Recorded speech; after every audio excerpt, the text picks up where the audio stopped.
আসলো আমি জানি কি ভাবতে ভাবতে এরকমভাবে হাইটটা ওই জায়গাটা অব্দি গেছে পরে একটা বাইক লিয়ে একটা ছেলে আছে ফুল হেলমেট পরা গ্লাস নামানো না গ্লাসটা উঠাই নাই মুখটা ঢাকায় না ফুল হেলমেট পরা হলুদ কালার একটা টি শার্ট পরে নাছিল তারপরে আমি হাইটটা ওই জায়গাটা গেছি পরে হঠাৎ করে বাইকটা আমার পাশ দিয়ে স্লো করছে করে আমার ঘাটটার মধ্যে এরকম ভাবে চিপ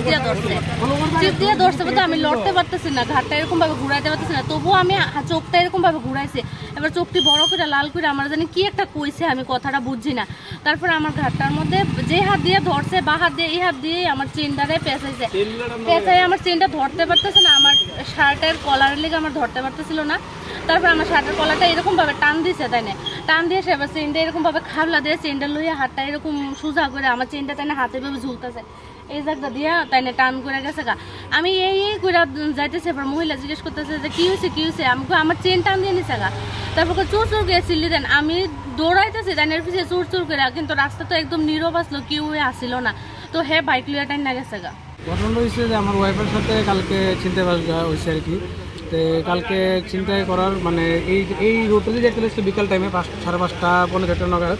তো আমার ওয়াইফ যাওয়ার মানে পিছনে আরেকটা ছেলে এসে ঘাট থেকে মানে ধইরা চিনটা নিয়ে গেছে তো চিনটা নিয়ে যাওয়ার পর হ্যাঁ চিৎকার করছে কিন্তু ওই মুহূর্তে আর ধরা গেছে না সেম ঘটনাটি আবার এই কয়েকটা জায়গার মধ্যে হয়েছে এর মধ্যে আমরা থানাতে গেছি করে থানাতে রিপোর্ট করার সময় আরও একজন পার্টি আমরা পাইছি তারা সাথে সেম ঘটনা হয়েছে। কোন জায়গাতে সেটা সম্ভবত চানমারি হয়েছে চানমারিতে ঘটনাটা হয়েছে যার ফলে তারাও থানাতে রিপোর্ট করতে আছে তার সাথে কথা বলার পর তারাও ভিডিও ফুটেজ একটা পাইলাম এখানে দেখছি আমরা মানে তারা